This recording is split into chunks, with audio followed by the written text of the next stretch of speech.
Hi, my name is Wilton. I've been working on the Coursera IBM Data Science Capstone project. For my project, I've chosen a fantasy football theme. I'd like to predict the current year players' performances based on prior years' player performances as well as their team performances.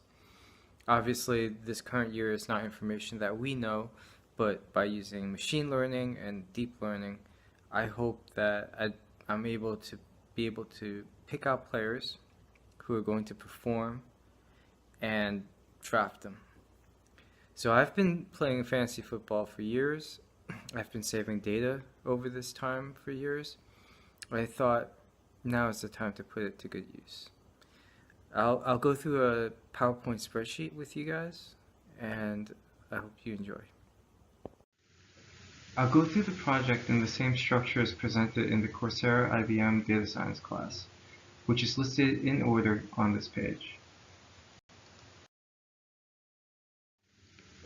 I've been saving the Yahoo data since I've been playing, which has been a while.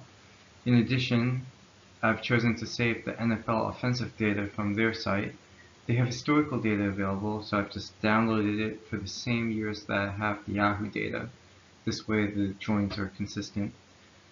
And I'm only looking at the offensive statistics. There are some data issues that I had to address since the data were from two different sources and downloaded manually.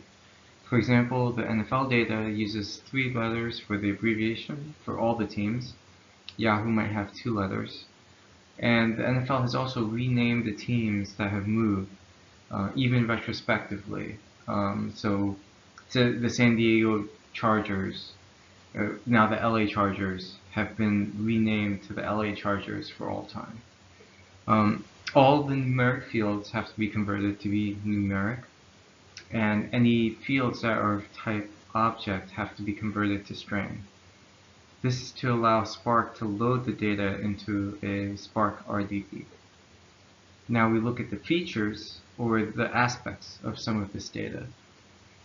I chose fantasy points to start and graphed out the histogram and a box plot below, and chose arbitrarily 50 points as a cutoff to include that player in the dataset. If you score under 50 points, you're probably a substitute and not a very productive one. And these aren't players that you would draft anyway, so they're not included in this analysis. Now, the idea of joining the NFL statistical data with the Yahoo data is to bring out the relationship between good players and good teams. Obviously, if you're a good player, you contribute to a good team. But even if you're a mediocre player and you're playing on a good team, that player will probably have an improved performance. An appealing aspect of using team data is that it's a more stable statistic.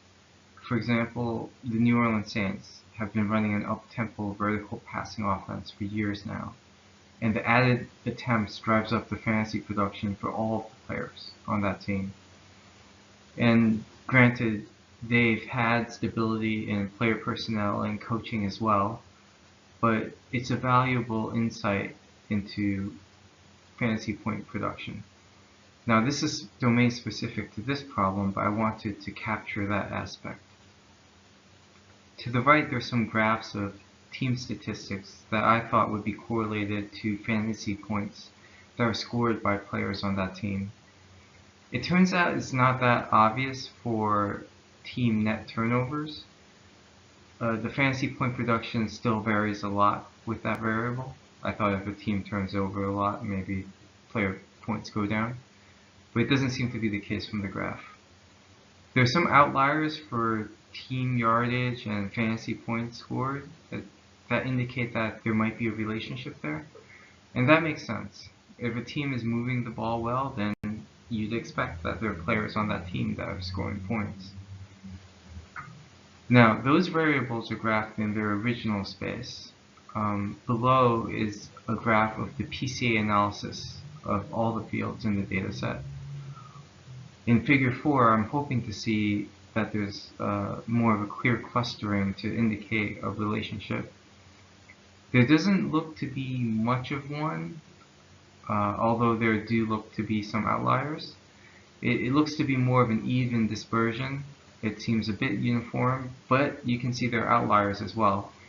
And the hope is that maybe the machine learning can find that relationship in that data.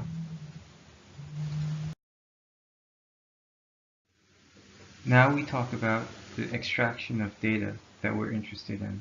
As I mentioned before, Yahoo data has been manually saved periodically over the years, since I've been playing in the Yahoo Fantasy League for many years. I've looked for historical NFL offensive data over that same time period to be able to join the two datasets.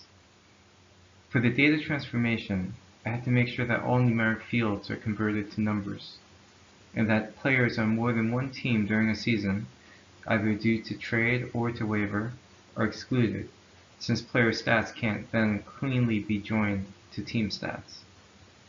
Finally, to load this data, I chose PySpark.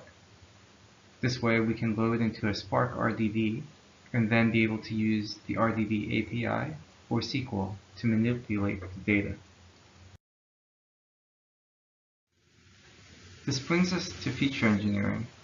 This is a classification problem, so the first feature to create are the tiers to classify each player into. Class 0 are the top 5 players, Class 1 are the players after that, Class 2 are the 5 players after that, and Class 3 are the rest of the players. Most of the players will fall into the rest, so this is an unbalanced label. Process-wise, all newly created fields are passed to the pipeline, where categorical fields are one-hot encoded and numerical fields are normalized. I've gone several iterations of feature creation, and I'll go through them in these different versions. Version 1 to 3 is using domain knowledge and fairly manual. Version 4 is a bit more automatic.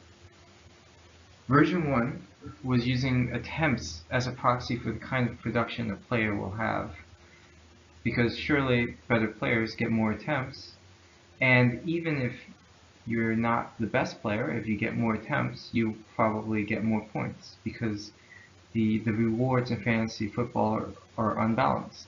An interception gets you -2, a touchdown gets you +4. So if you have more plays on the balance, you'll have more points. Fields are also only used for the relevant positions. For example, passing is limited only to quarterbacks. I wouldn't want a running back who threw one pass as a trick play to skew his worth relative to other running backs who didn't run one trick play. So I'm only looking for the dominant field for that position.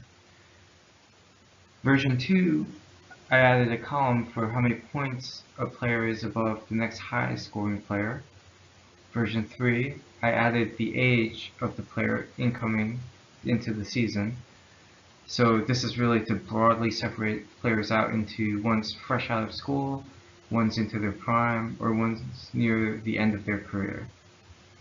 In version 4, this became a little bit more automatic. I wrote a function to create a z-score for a player relative to other players at that same position for any given field.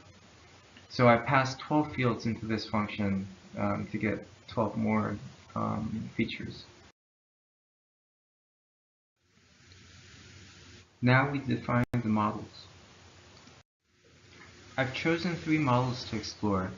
The first one is supervised machine learning, logistic regression. We will tune the reg param in the training section. The next 2 are deep learning models, but with different implementations. Multi-layer perceptrons are using the PySpark implementation, and I've gone with 4 hidden layers with node sizes of 64.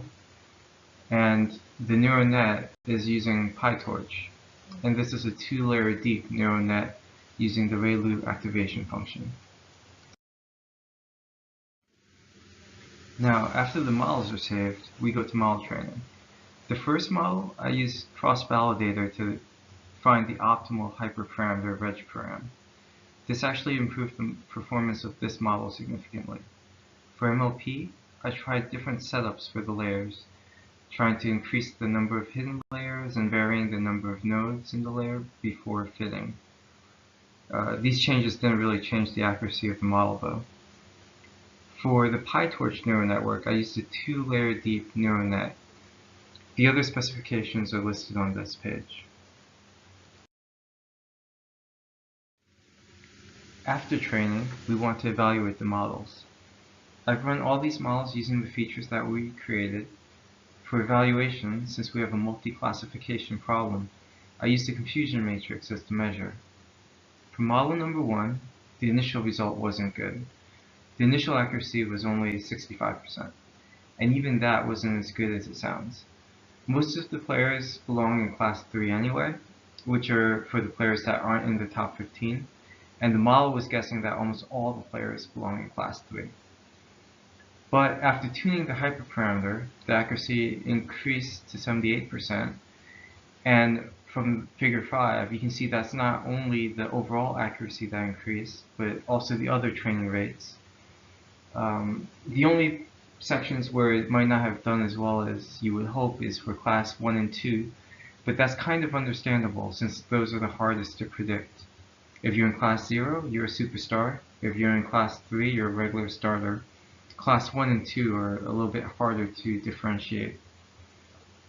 Model number 2 just didn't perform well.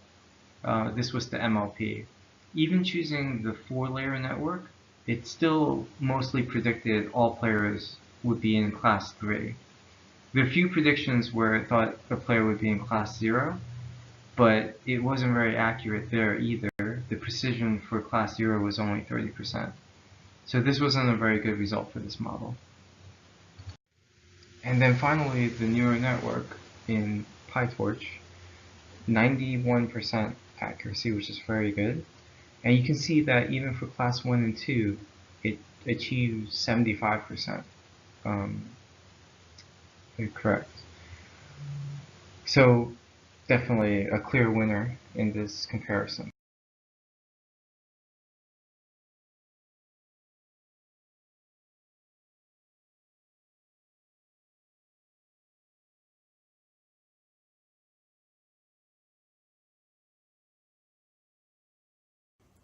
This concludes my presentation.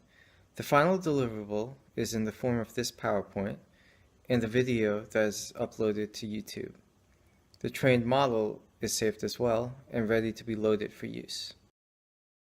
For completeness, here are the references to the loss functions and optimizers used in the 2 different neural networks.